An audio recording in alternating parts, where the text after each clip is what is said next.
Assalamualaikum warahmatullahi wabarakatuh. Kami dari kelompok 2 yang beranggotakan 5 orang ingin mempresentasikan beberapa materi mengenai analisa struktur bangunan baja. Adapun materi yang pertama mengenai material baja yang saya bawakan sendiri seperti berikut. Material baja. Apa sih baja itu? Baja adalah logam paduan yang terdiri dari besi dan karbon. Baja merupakan material yang penting dalam industri dan digunakan dalam berbagai bidang, seperti konstruksi transportasi dan pembuatan mesin. Jenis-jenis baja. Adapun beberapa jenis-jenis baja seperti baja karbon, baja tahan karat, baja paduan, baja ringan, dan aluminium steel. Berikut adalah foto-foto dari baja-baja tersebut. Ada baja ringan, baja karbon, baja paduan, dan aluminium steel. Karakteristik baja. Yang pertama adalah sifat mekanis baja. Berikut adalah tabel mengenai sifat-sifat mekanis baja, ada jenis baja, tegangan putus minimum, tegangan leleh minimum, dan peregangan minimum. Yang kedua adalah tegangan leleh. Tegangan leleh baja adalah nilai tegangan ketika baja akan merenggang dengan cepat meskipun perubahan tegangannya tidak besar. Yang ketiga, sifat-sifat mekanis lainnya. Sifat-sifat mekanis lainnya baja struktural untuk maksud perencanaan adalah sebagai berikut. Yang pertama ada modulus elastisitas sebesar 200.000 MPa, modulus geser sebesar 80.000 MPa, nisbah Poisson sebesar 0,3, dan koefisien pemuaian sebesar 12 kali 10 pangkat minus 6 derajat Celcius. Alat sambungan pada baja. Ada yang pertama, baut, mur, dan ring. Baut, mur, dan ring harus memenuhi ketentuan yang berlaku. Dan yang kedua, alat sambungan mutu tinggi. Alat sambungan mutu tinggi boleh digunakan bila memenuhi ketentuan. Dan yang ketiga adalah sambungan las. Berikut adalah foto-foto mengenai contoh-contoh sambungan las dan tipe-tipenya, seperti butt joint, edge joint, lap joint, T-joint, dan corner joint. Bisa dilihat di gambar tersebut, ada jenis-jenis tempat-tempat di mana sambungan las itu dibuat. Yang keempat ada baut angker. Berikut adalah foto contoh baut angker. Terima kasih dari presentasi mengenai material baja. Assalamualaikum warahmatullahi wabarakatuh. Assalamualaikum warahmatullahi wabarakatuh. Nama saya Aditya Permana. Saya KM 2207210173 dari kelompok 2 kelas B1 Teknik Sipil. Di sini saya akan membawakan judul apa itu profil baja dengan poin pentingnya yaitu pengertian profil baja dan tipe-tipe profil baja.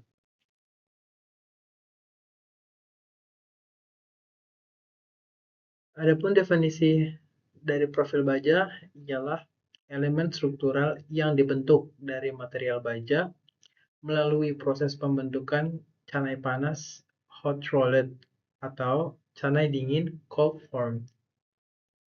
Profil ini berfungsi sebagai penahan beban struktural seperti beban tekan, beban tarik, lentur maupun geser.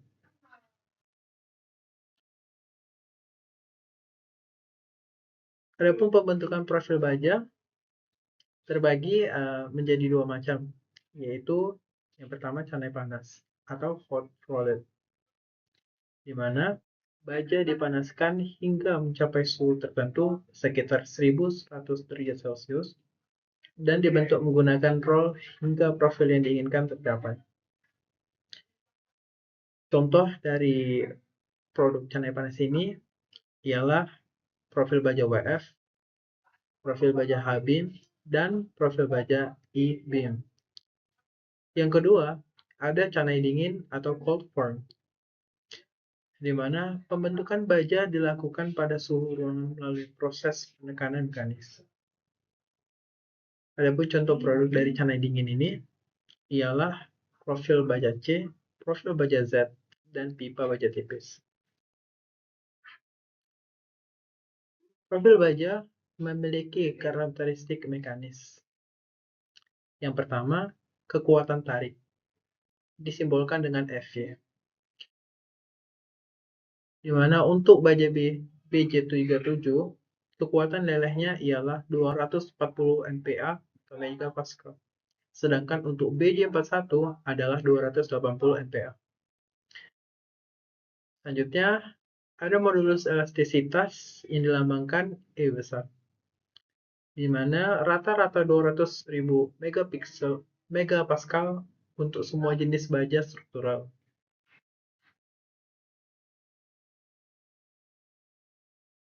Yang kedua, saya akan membahas tipe-tipe profil baja.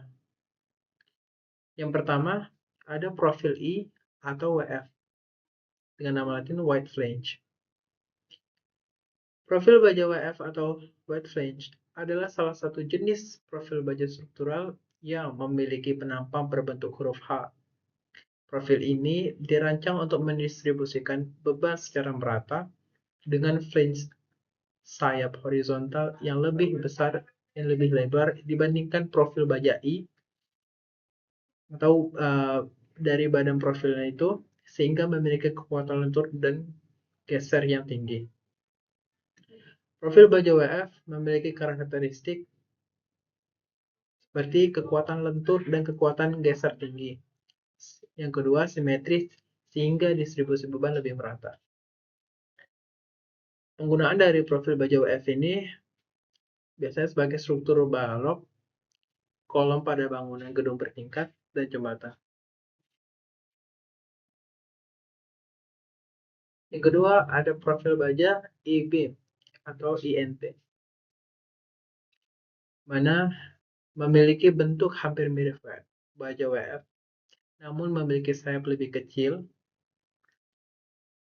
dan ketebalan badan yang lebih tipis.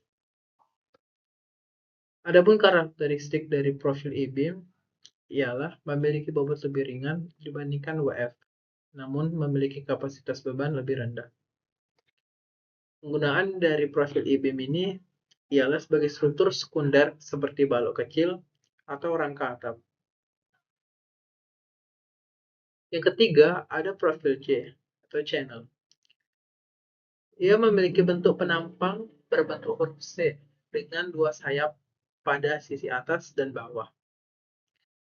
Adapun karakteristik dari profil C ini ialah ringan dan mudah dipasang. Cocok untuk menahan beban lentur yang kecil. Penggunaan dari profil C ini ialah sebagai rangka atap, struktur ringan, dan elemen sekunder. Untuk proses produksinya, umumnya melalui proses cold form atau canai dingin. Yang keempat, ada profil Z. Profil baja Z memiliki bentuk penampang menyerupai huruf Z, dan pada umumnya lebar sayap atas dan bawahnya sama, dengan perbedaan arah pada setiap sisi. Adapun karakteristik dari profil Z ini ialah kuat untuk menahan beban tarik dan tekan. Digunakan dalam struktur panjang seperti purlin atau gording. Penggunaan dari profil Z ini ialah sebagai struktur atap dan dinding bangunan industri atau gudang. Selanjutnya ada profil pipa baja atau hollow.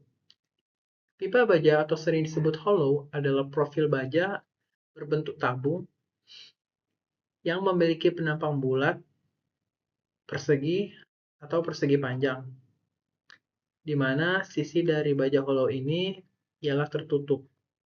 Jadi saling tersambung antara sisi-sisinya. Memiliki karakteristik diantaranya mempunyai kekuatan tarik yang tinggi sehingga cocok untuk beban tekan, lentur, dan tarik. Pada umumnya digunakan baja mutu BJ37, BJ41, atau ASTM A500. Karena bentuknya yang tertutup, pipa baja memiliki kestabilan tinggi terhadap deformasi. Penggunaan dari profil pipa baja atau hollow ini ya sebagai struktur atap dan dinding bangunan industri atau gudang. Yang terakhir ada profil sudut baja. Sudut baja atau steel angle adalah salah satu jenis profil baja yang berbentuk sudut dengan penampang berbentuk huruf L. Profil ini memiliki dua sisi yang tegak lurus satu sama lain dan digunakan secara luas dalam konstruksi dan aplikasi struktural. Mempunyai karakteristik diantaranya berbentuk L dengan dua kaki yang saling tegak lurus. Panjang kaki sudut bisa sama dengan nama equal angle atau berbeda dengan nama unequal angle.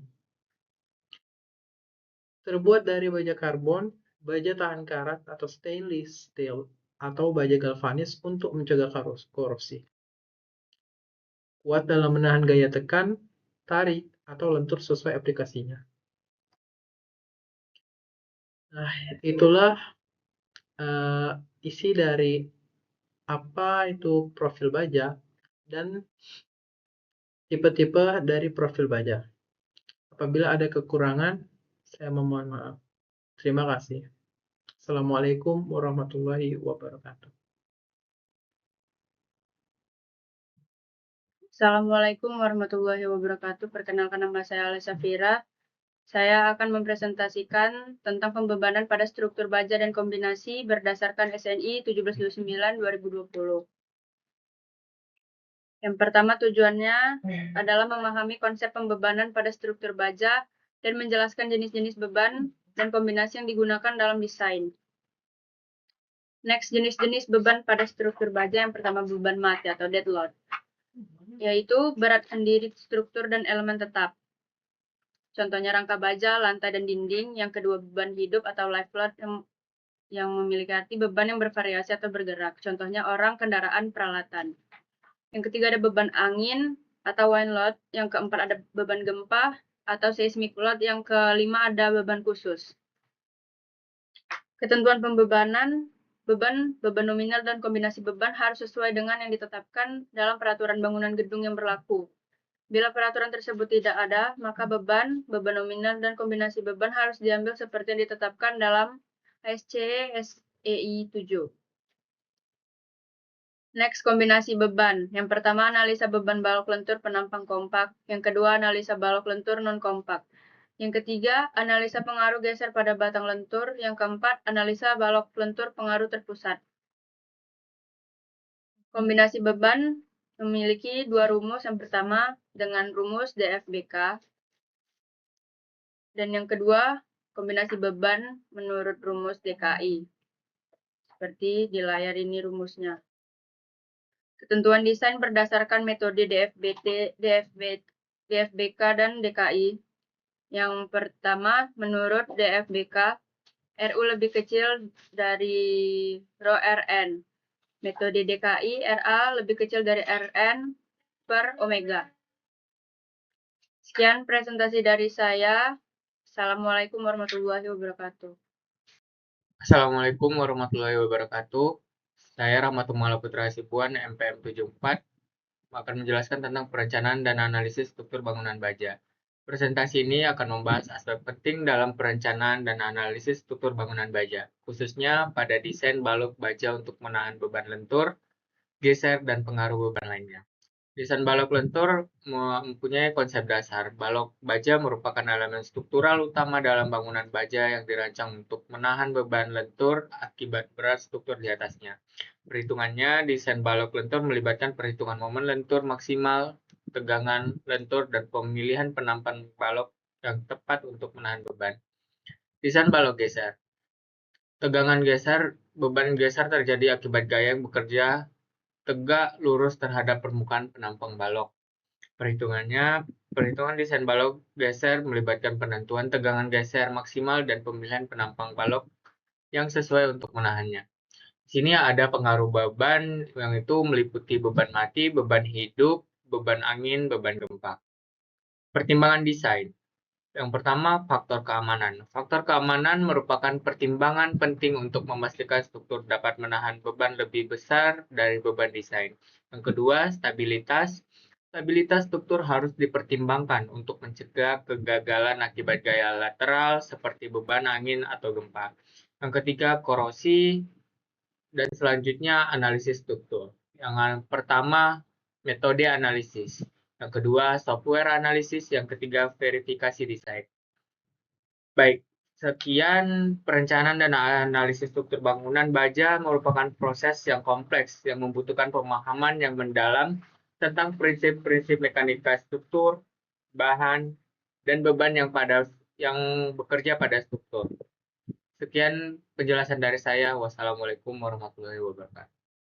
Di sini saya akan menjelaskan teori tentang perencanaan dan analisa struktur bangunan baja. Di presentasi ini membahas perencanaan dan analisa struktur bangunan baja dengan fokus pada desain kolom terhadap kondisi tidak bergoyang dan bergoyang. Pertama, kondisi tidak bergoyang. Terdiri dari beban vertikal yang meliputi beban mati atau berat bangunan dan beban hidup orang atau perlengkapan. Beban mati dihitung berdasarkan jenis material dan dimensi elemen struktur.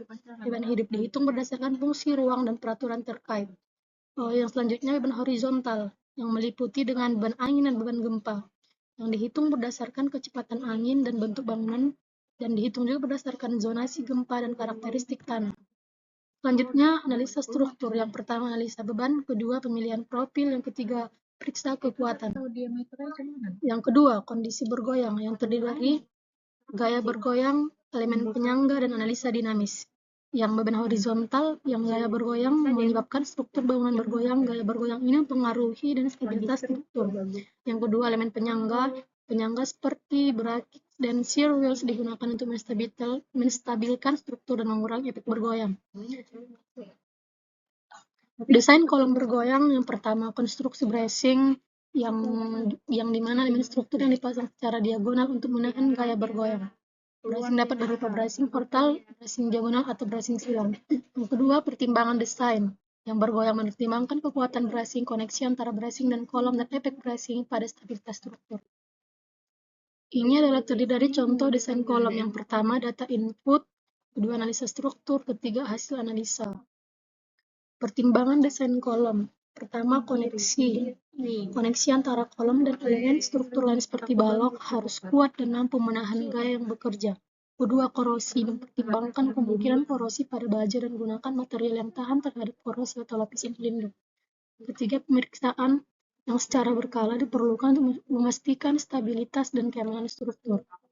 Dari hasil presentasi saya, dapat disimpulkan bahwa desain kolom dalam struktur bangunan baja memerlukan pemahaman yang mendalam tentang kondisi tidak bergoyang dan bergoyang. Analisa struktur yang akurat, pemilihan profil yang tepat, dan desain koneksi yang kuat merupakan kunci untuk memastikan keselamatan dan ketahanan struktur bangunan. Cukup sekian.